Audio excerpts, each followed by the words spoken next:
타인에게 흔들리지 않고 자신을 돌보는 법. 공동 의존자 더 이상은 없다. 제52장. 공동 의존자는 괴롭힘을 당하고 침체되어 있고 억눌려 있다.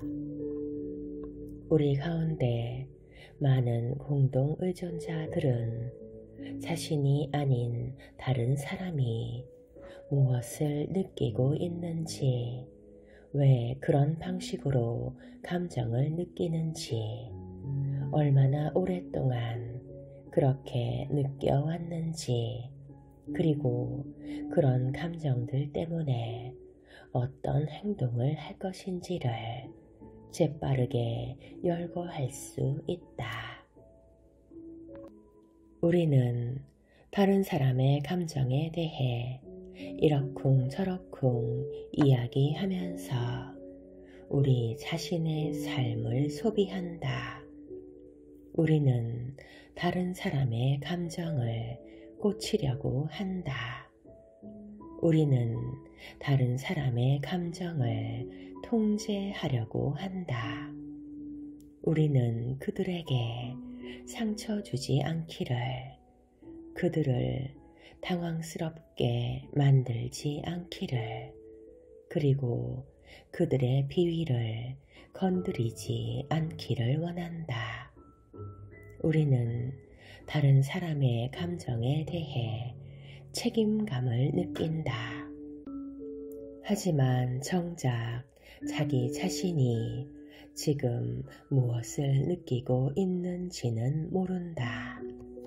설령 그것을 안다고 할지라도 우리는 우리 자신을 고치기 위해 무엇을 해야 하는지를 모르고 있다.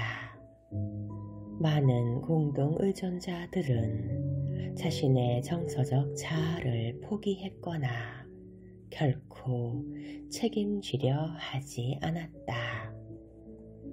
감정이 얼마나 소중한 것인가? 감정이 얼마나 중요한 것인가?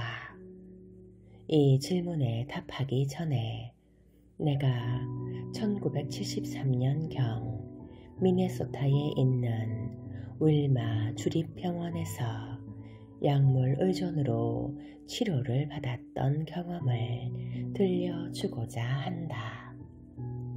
나는 10년간 버릇처럼 해온 알코올, 헤로인, 딜라우디드, 몰핀, 메타돈, 코카인, 바르비투르, 암페타민, 마리화나, 그리고 내가 느끼는 감정에 아주 조금이라도 변화를 줄 가능성이 있는 약물들을 모두 끊어야 하는 현실과 마주했다. 내가 어떻게 하면 약물을 끊을 수 있는지에 대해 담당 상담가인 루스 앤더슨과 다른 상담가들에게 물었을 때 그들은 나에게 이렇게 제안했다. 당신의 감정을 잘 다스리세요. 또한 그들은 나에게 알코올 중독자 모임에 참석하라고 권유했고 그 후에도 여러 방법들을 조언해 주었다. 나는 내 감정을 다루기 시작했다. 처음에는 정말 끔찍했다. 나는 정수리가 찢겨나갈 것 같은 감정의 폭발을 경험했다. 하지만 효과가 나타났다. 약물에 손대지 않고 하루, 이틀, 사흘, 그리고 한 달, 2달, 그러면서 6달을 그렇게 살 수 있었다. 치료를 마무리해야 할 시간이 다가왔다.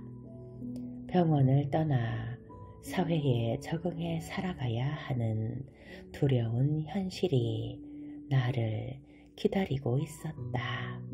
나는 이력서를 작성할 수 없었다. 헤로인 중독자가 벌이가 괜찮은 번듯한 일자리를 구하고 직장 생활을 계속 유지한다는 것은 쉬운 것이 아니었다. 나는 알고 지냈던 모든 약물 의존자들과의 관계를 끊어야만 했다. 그들은 내가 맺어왔던 인간관계의 전부였다. 가족은 나의 회복에 대해 미심쩍어 했고 내가 과거에 했던 일들에 대해 여전히 어쩌면 당연하게도 언짢은 감정을 가지고 있었다. 파괴와 혼란의 흔적이 아직도 나에게 남아 있었고 이 사회에는 나를 위한 공간이 없는 듯 느껴졌다.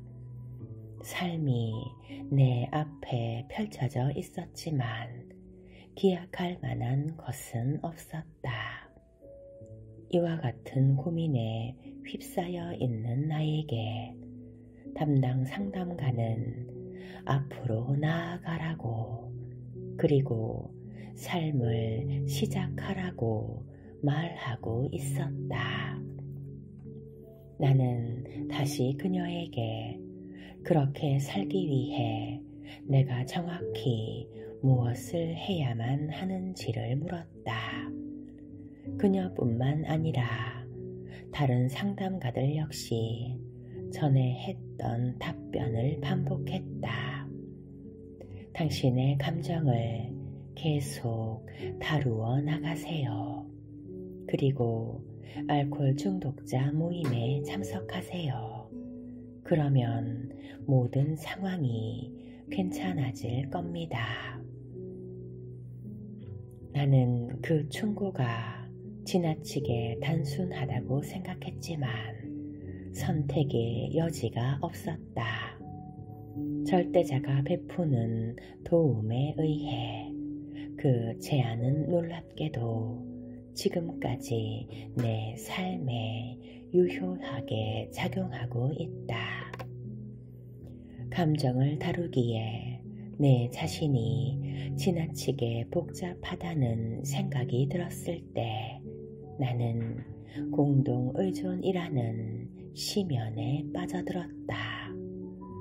내가 내 경험을 통해 하고 싶은 이야기는 감정을 다루는 일과 알코올 중독자 모임에 참석하는 일이 약물 의존으로부터 회복하는 데 큰 도움을 준다는 것이다.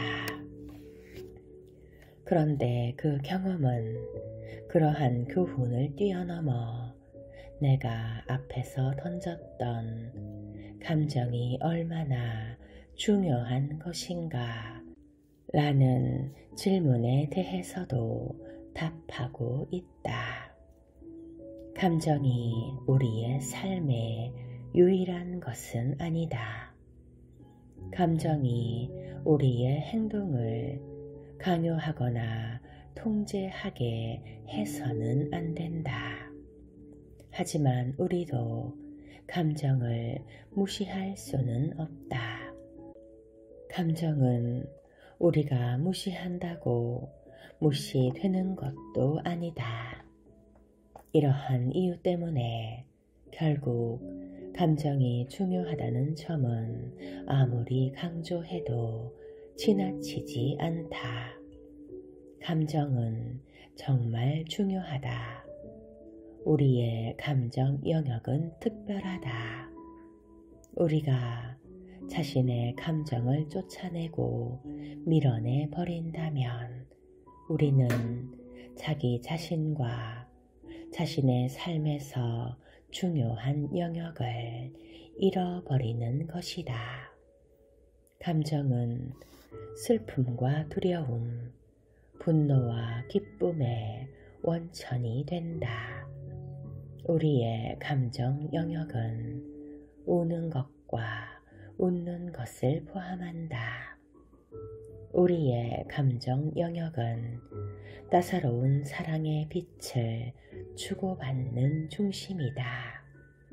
우리는 감정 영역을 통해 사람에게 친밀함을 느끼고 접촉의 기쁨을 누리며 관능적인 느낌을 즐긴다. 또한 우리의 감정은 지표다.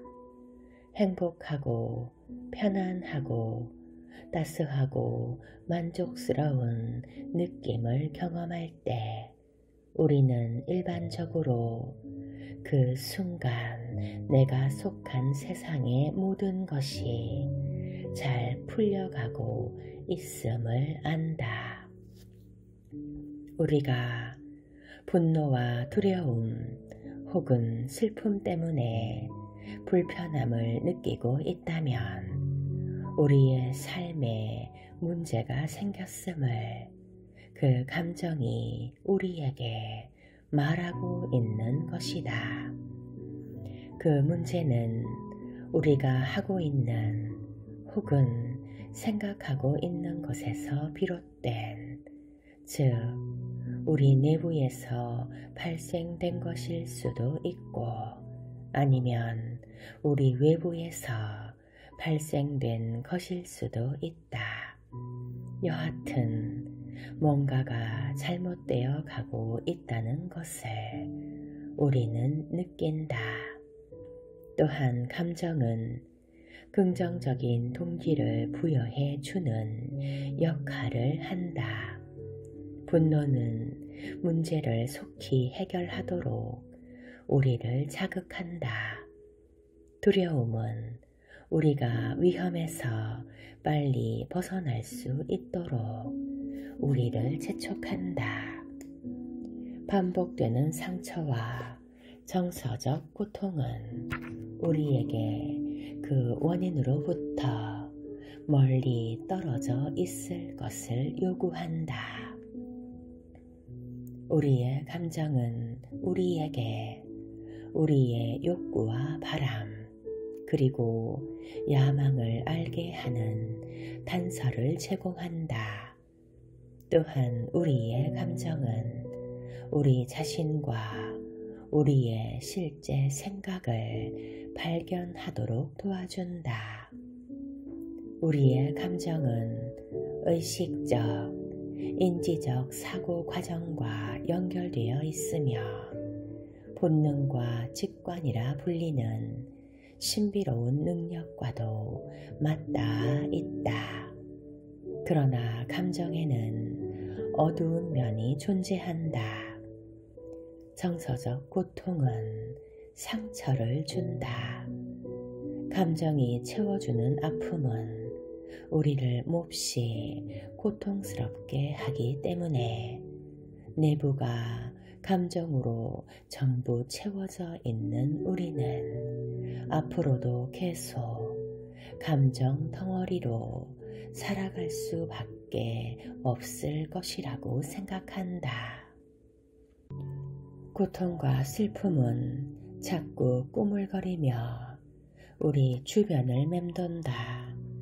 두려움은 방해꾼이 되어 우리가 우리의 삶을 위해 하기를 원하고 해야 할 필요가 있는 것들을 하지 못하게 한다.